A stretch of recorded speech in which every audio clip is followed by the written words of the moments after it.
इस वीडियो में हम जानेंगे कि इलेक्टरल बॉन्ड होता क्या है, इस इलेक्टरल बॉन्ड से रिलेटेड अभी क्या स्कैम हुआ है, क्या करप्शन सुप्रीम कोर्ट की नज़र में आया है, सुप्रीम कोर्ट ने इस इलेक्टरल बॉन्ड को अनकॉन्स्टिट्यूशनल क्यों डिक्लेयर किया है, और इसी के साथ साथ क्या इसके इलेक्टरल बॉन्ड स्कीम को अनकॉन्स्टिट्यूशनल डिक्लेयर करने के लिए क्या आर्ग्यूमेंट्स इसके फेवर में है, क्या आर्ग्यूमेंट्स इसके अगेंस्ट हैं। ठीक है, ये सब हम इस वीडियो में डिस्कस करेंगे, तो बने रहिए हमारे साथ।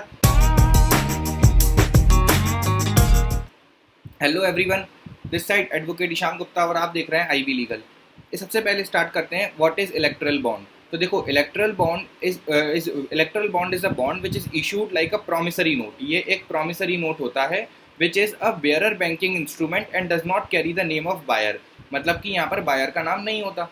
तो अब इस टेक्निकलिटी को समझने से पहले हम एक एग्जांपल को समझ लेते हैं। देखो, सबसे पहले एक एग्जांपल लेते हैं कि एक कॉरपोरेशन है, that is for example Hindustan Unilever limited.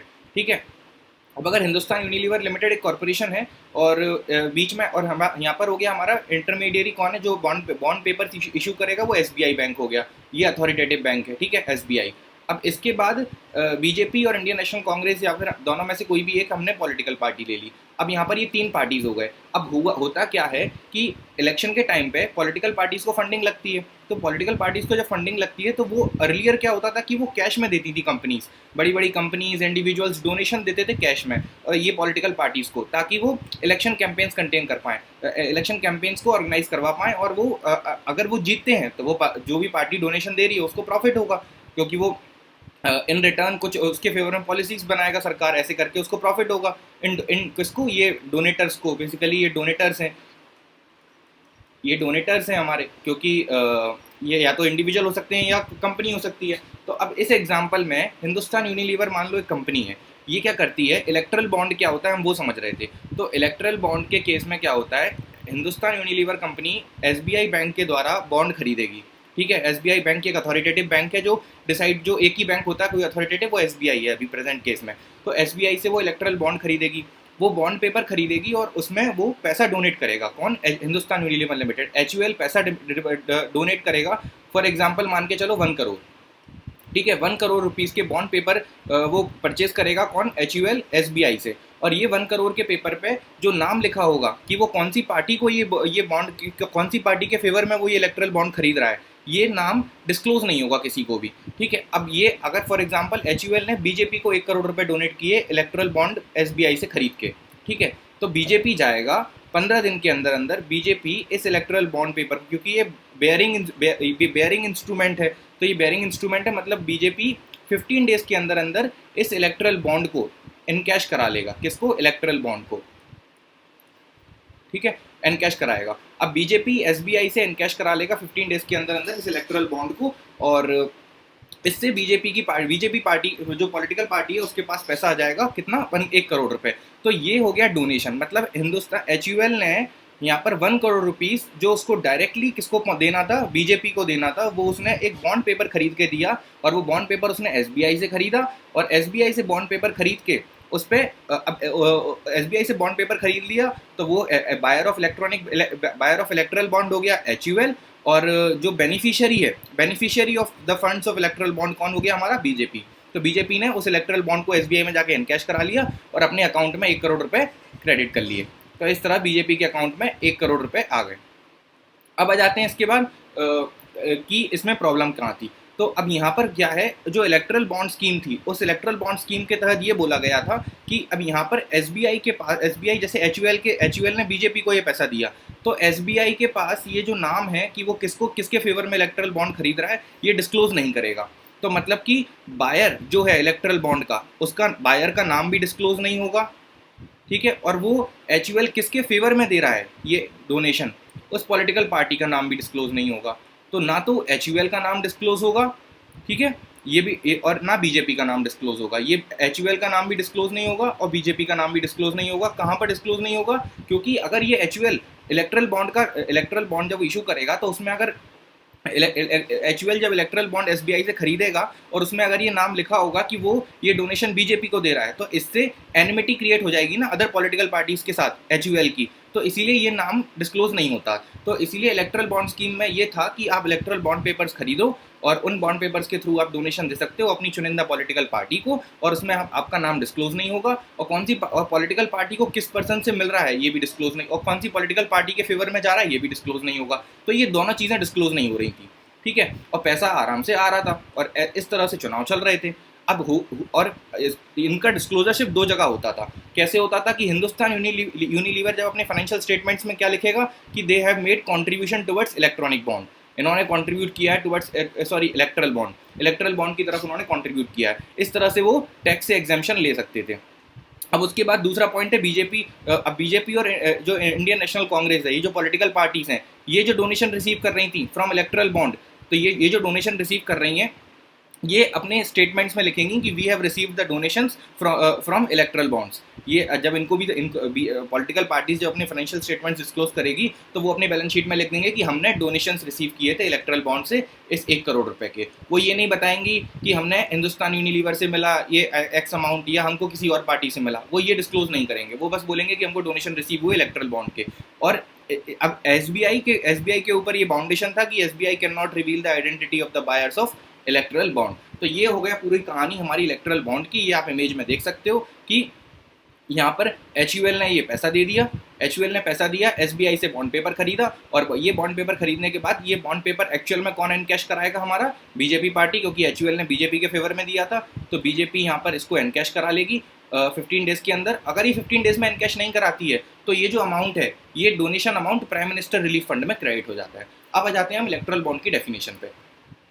Erectile bond है क्या? Electoral bond is a bond issued like a promissory note which is bearer banking instrument and does not carry the name of the buyer. ठीक है, तो ये buyer का नाम नहीं होता उसमें। ये अभी हमने पढ़ लिया कि ये प्रॉमिसरी नोट होता है क्योंकि और ये बेयरर बैंकिंग इंस्ट्रूमेंट है। बेयरर बैंकिंग इंस्ट्रूमेंट से मतलब है कि जिसके पास जो बेयर करेगा उस एक्चुअल इंस्ट्रूमेंट को, वो जाके उसको एनकैश कराएगा।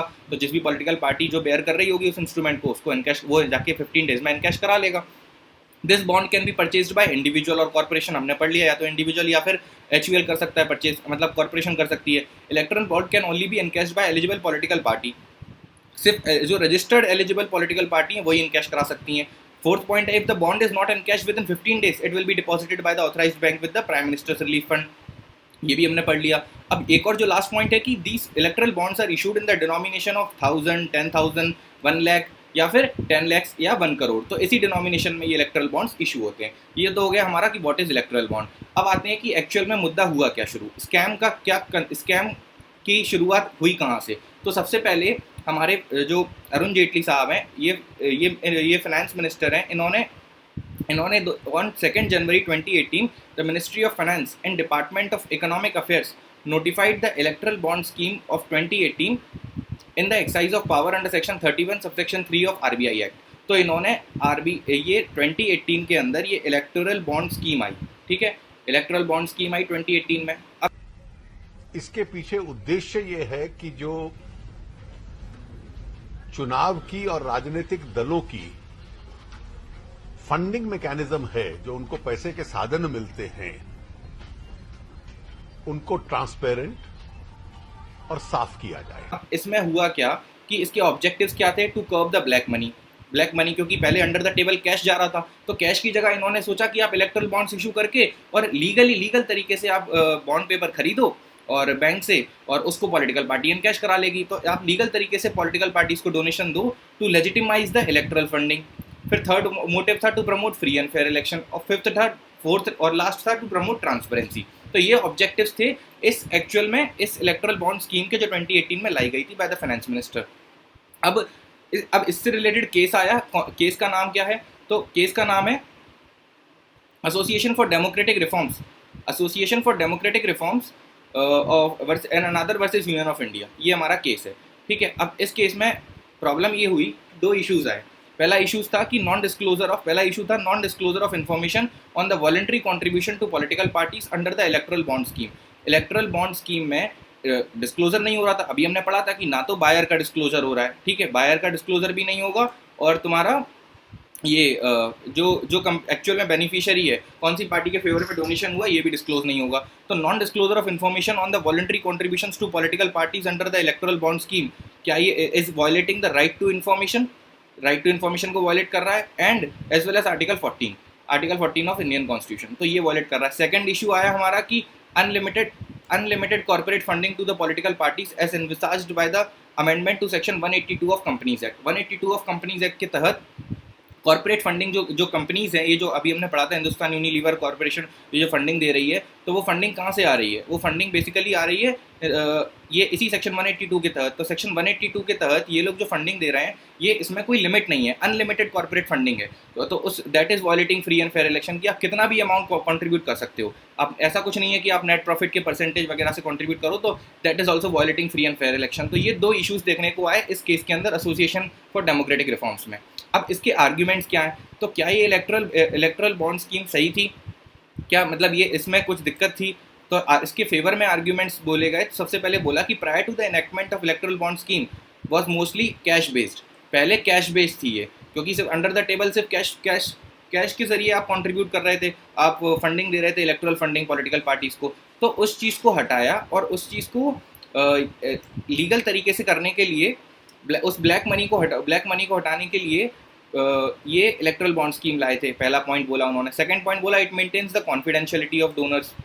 ये डोनर्स की कॉन्फिडेंशियलिटी को ध्यान में रखता है, ठीक है, ये सेकंड पॉइंट हो गया। इसके बाद आते हैं कि right of buyer to purchase the electoral bonds without having to disclose their preference of political party secures the buyer's right to privacy. जो बायर है हमारा, बायर कौन है हमारा? तो बायर है हिंदुस्तान यूनिलीवर हमारे एग्जाम्पल में, तो उसकी राइट को सिक्योर करने का राइट है, उसकी राइट को सिक्योर करेगा ये, ठीक है। फिर उसके बाद थर्ड पॉइंट आता है कि डोनेटिंग द मनी टू, उसकी प्राइवेसी राइट को सिक्योर कर रहा है। Donating the money to one's preferred party is a form of political self expression. तो ये पॉलिटिकल सेल्फ एक्सप्रेशन को भी ध्यान में रख रहा है।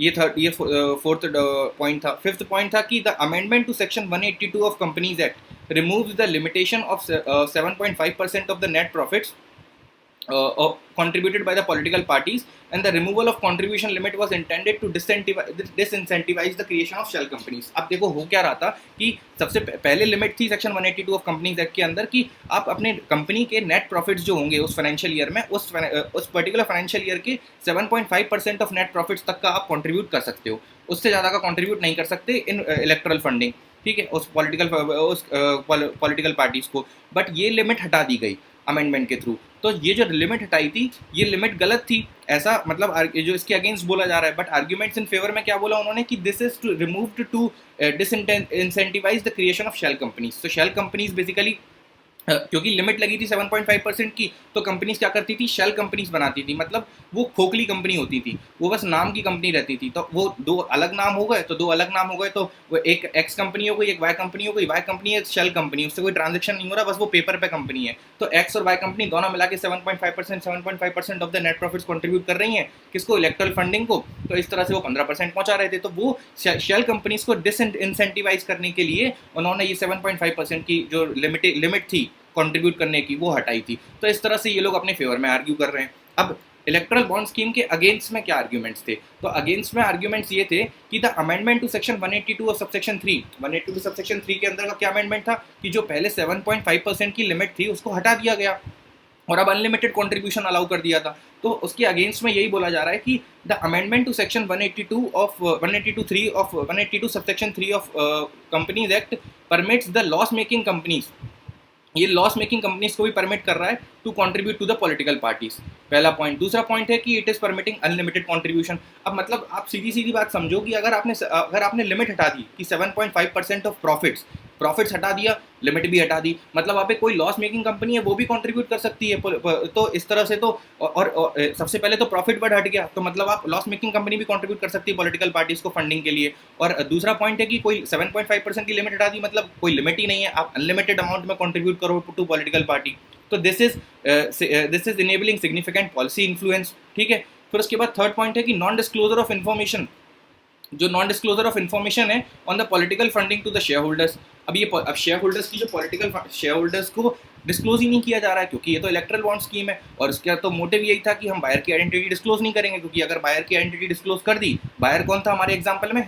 HUL, अगर उसकी आइडेंटिटी डिस्क्लोज कर दी तो अपोजिट पार्टी से उसकी एनिमिटी हो जाएगी। तो अब अपोजिट पार्टीज के कारण उसको आइडेंटिटी डिस्क्लोज नहीं कर रहा है, तो शेयर होल्डर्स को भी पता नहीं चल रहा। तो मतलब अगर शेयर होल्डर ने कोई कंपनी में इन्वेस्ट किया है और वो कंपनी लॉस बना रही है, लेकिन उसको ये नहीं पता कि उस कंपनी का एक्चुअल पैसा तो पॉलिटिकल कंट्रीब्यूशन में जा रहा है, क्योंकि 182 सबसेक्शन 3 के तहत उसने लॉस मेकिंग की लिमिट ही हटा दी। उसने मतलब 9.7.5% ऑफ प्रॉफिट जो पहले लिमिट थी वो हटा दी, तो अब उसकी कंपनी तो शेयर होल्डर को पता ही नहीं है। तो this is causing non disclosure of information on political funding to the shareholders. फिर इसमें सेकंड आर्ग्यूमेंट आया कि this scheme skews the principle of 1 person 1 vote। अब क्योंकि देखो पॉलिटिकल कोई because it gives the corporation a greater opportunity to influence the political parties and electoral outcomes. तो यहाँ पर 1 person 1 vote की वैल्यू खत्म हो गई, क्योंकि जो बिग कॉर्पोरेशंस हैं वो जितना ज़्यादा डोनेशन देंगी उनके वोट की वैल्यू उतनी ज़्यादा हो गई, तो 1 person 1 vote की वैल्यू खत्म हो गई इसके कारण। थर्ड आर्ग्यूमेंट था this scheme violets article 21 because the non disclosure of information of political contributions promotes the corruption and quid pro को अरेंजमेंट्स। अब देखो समझने वाली बात यह है कि क्विड प्रो को अरेंजमेंट होता क्या है।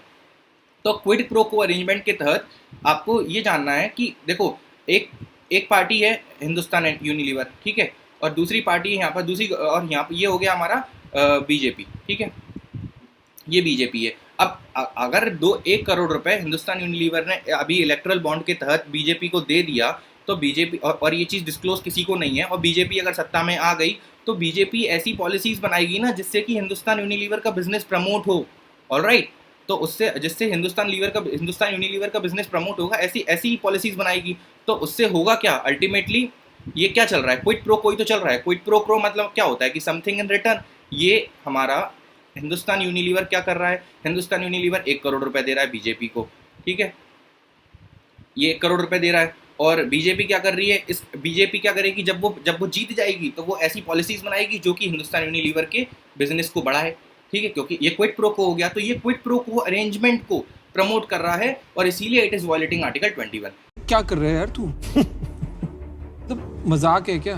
तो ये non disclosure of information is promoting quid pro को अरेंजमेंट। उसके बाद थर्ड लास्ट पॉइंट है कि the limited disclosure clause in the electoral bond scheme prevents the investigative agencies such as CBI and Enforcement Directorate from identifying corruption। ये भी एक genuine point है कि अगर आप डिस्क्लोज नहीं करोगे कि कौन सी कंपनी ने कितने अमाउंट का डोनेशन दिया और कौन सी पॉलिटिकल पार्टी को कितना डोनेशन गया, तो इससे ये जो CBI हमारी जो इन्वेस्टिगेटिव एजेंसीज हैं, CBI और एनफोर्समेंट डायरेक्टरेट, ये प्रिवेंट हो रही है, ये इनके पास इन्फॉर्मेशन ही नहीं है, तो ये कैसे इन्वेस्टिगेट करेंगी। तो ये आर्ग्यूमेंट्स थे इस स्कीम के अगेंस्ट कि इलेक्ट्रल बॉन्ड स्कीम खराब है, ये अनकॉन्स्टिट्यूशनल है, ये इनवैलिड है। अब आ जाते हैं कि एक्चुअल में बॉन्ड फंड्स जो, अब आ जाते हैं इसके बाद कि कंक्लूजन क्या था कोर्ट का। तो कोर्ट ने सबसे पहले कंक्लूड किया कि the electoral bond scheme the proviso to section 29C clause 1 of representation of people's act and section 182 subsection 3 of companies act are violative of article 19(1)(a) of and unconstitutional. तो ये clear कर दिया कि erectile bond scheme कौन से proviso के तहत आई थी, section 29C(1) of representation of people's act, पहला ये सेक्शन, और दूसरा सेक्शन 182 सबसेक्शन 3 जो कि अनलिमिटेड कंट्रीब्यूशन के लिए अलाउ कर रहा था कंपनीज को। ये दोनों सेक्शन अनकॉन्स्टिट्यूशनल डिक्लेयर कर दिए, और इसीलिए हम कह सकते हैं कि इलेक्ट्रल बॉन्ड स्कीम हो गया हमारा डिक्लेयर अनकॉन्स्टिट्यूशनल, ठीक है। अब इसके बाद आते हैं सेक्शन 182 ऑफ कंपनीज एक्ट पे। तो इससे रिलेटेड कोर्ट ने क्या हेल्ड किया, तो सेक्शन 182 ऑफ कंपनीज एक्ट से रिलेटेड बोला कि द अमेंडमेंट था ना सेक्शन 182 में, जिसमें 7.5% की of the profits of financial year की लिमिट हटा दी गई थी, that is manifestly arbitrary for not making a distinction between the profit making and loss making companies for political contributors. तो वही हमने मुद्दा जो समझा था कि अगर आपकी कंपनी लॉस बना रही है हर साल, और आप लॉस बनाते हुए भी पॉलिटिकली कॉन्ट्रीब्यूट कर रहे हो, तो किसी को पता ही नहीं चल रहा, ना शेयर होल्डर को पता चल रहा है, ना किसी को पता चल रहा है, क्योंकि फॉर एग्जांपल एक एक्स कंपनी है और वो उसका एक हर साल 1 CR का लॉस आ रहा है, 1 CR का लॉस है उसका, ठीक है। अब इसमें 1 CR का लॉस होने के बाद भी वो क्योंकि 182 के अंदर की लिमिट हट गई, कंट्रीब्यूट करने की एलिजिबिलिटी हट गई, तो वो एक्स कंपनी को अगर कोई पॉलिटिकल फेवर्स चाहिए और कुछ इनकी आपसी प्राइवेट रिलेशंस हैं पॉलिटिकल पार्टीज से, तो वो फाइनेंशियल स्टेटमेंट में 1 करोड़ लॉस दिखा रहा है सबको, लेकिन फिर भी वो बिहाइंड द स्टोरी 1 करोड़ रुपए तो वो दे रहा है किसी पॉलिटिकल पार्टी को, मान के चलो इंडियन नेशनल कांग्रेस को, तो वो 1 करोड़ रुपए इसको दे रहा है। तो यहाँ पर शेयर होल्डर्स की नज़र में क्या हो गया, शेयर होल्डर्स की नज़र में तो यही हो गया कि 1 करोड़ का लॉस हुआ है, बट इंडियन नेशनल कांग्रेस को यहाँ पर अंडर द टेबल 1 करोड़ रुपए मिल रहा है। तो ये बाहर से तो दिख रहा है कि हाँ इलेक्ट्रल बॉन्ड स्कीम लेजिटिमाइज कर रही है, ब्लैक मनी को कर्व कर रहा है, बट इंटरनली क्योंकि आपका ये सीधा मेन क्लॉज है कि erectile bond scheme will focus on the idea of non disclosure. अब अगर आप नॉन डिस्क्लोजर को ध्यान में रखोगे तो उस केस में तो फिर सारा अंदर से तो ये मतलब ऊपर से तो ये भी अच्छा लग रहा है, लेकिन अंदर से तो ये भी ब्लैक मनी को ही प्रमोट कर रहा है, क्योंकि ना तो बायर की आइडेंटिटी डिस्क्लोज हो रही है जो इलेक्ट्रल बॉन्ड बाय करेगा, कौन सी पॉलिटिकल पार्टी को कितना डोनेशन मिला ये भी नहीं हो रहा है। और अब तो कंपनीज एक्ट के सेक्शन 182 को भी आपने अमेंड कर दिया वो एलिजिबल लिमिट हटा के, तो कोई भी कंपनी लॉस मेकिंग कंपनी भी मैनिफेस्टली कॉन्ट्रीब्यूट कर रही है। तो this is completely arbitrary and this court held that electoral bond schemes are unconstitutional. और इसी के साथ कोर्ट ने डायरेक्शंस दिए थे एसबीआई को कि वो रिपोर्ट सबमिट करे, उनको रिपोर्ट सबमिट करने को बोला था कि आप रिपोर्ट सबमिट करो कि कौन सी पार्टी ने कितना फंड्स लिया है, ठीक है, कौन सी पार्टी ने कितना फंड्स डोनेट किया और कौन सी कंपनी या इंडिविजुअल ने कितना डोनेट किया और कौन सी पॉलिटिकल पार्टी को फंड कितना मिला है। लेकिन एक सेकंड, अब इसमें ये है हमारे पास total party wise donation through bonds की क्या एक्चुअल पूरी कैटेगरी, जिसमें कितने कौन सी पार्टी को कितना डोनेशन मिला। तो ये देखो 2017-18 में बीजेपी को मिला था 210 करोड़, फिर उसके बाद 2018-19 में 1450 करोड़, फिर उसके बाद 2555 करोड़, 2020-21 में इतना है, 2021-22 में ये है, 2022-23 में ये है। तो आप सबसे पहले देखो सबसे टॉप पे कौन है, सबसे टॉप पे बीजेपी है, इस पार्टी को सबसे ज़्यादा डोनेशन मिला है और ये डोनेशन की अकाउंटेबिलिटी जीरो थी। कौन सी किसने दिया, कितना अमाउंट दिया, अभी तक जीरो था। ये अभी सुप्रीम कोर्ट के डायरेक्शंस पे एसबीआई ने जब लिस्ट डिक्लेयर करी है उसके बेसिस पे ये स्टैट्स आए हैं कि सबसे ज़्यादा बीजेपी को मिला है, उसके बाद इंडियन नेशनल कांग्रेस को मिला है। इस तरह से इनको डोनेशंस मिला है, फंडिंग मिली है और जिसकी कोई अकाउंटेबिलिटी नहीं है। ऊपर से दिख रहा है कि ये लीगली मिला है, बट नाम कोई भी कंपनी का नाम नहीं पता था, कौन सी पार्टी को कितना मिला ये भी नहीं समझ में आ रहा था। तो दिस इज प्रमोटिंग करप्शन। ये सिर्फ करप्शन को ही तो फॉस्टर कर रहा है। अब ये देखो the bond funds, total value of the electoral bond sold from 2017-18 to 21-22 rupees 9,208 crore. इतना पैसा में से टोटल कितना, कौन सी पार्टी को कितना फंड मिला, सबसे ज़्यादा फंड किसको मिला है, बीजेपी को मिला है।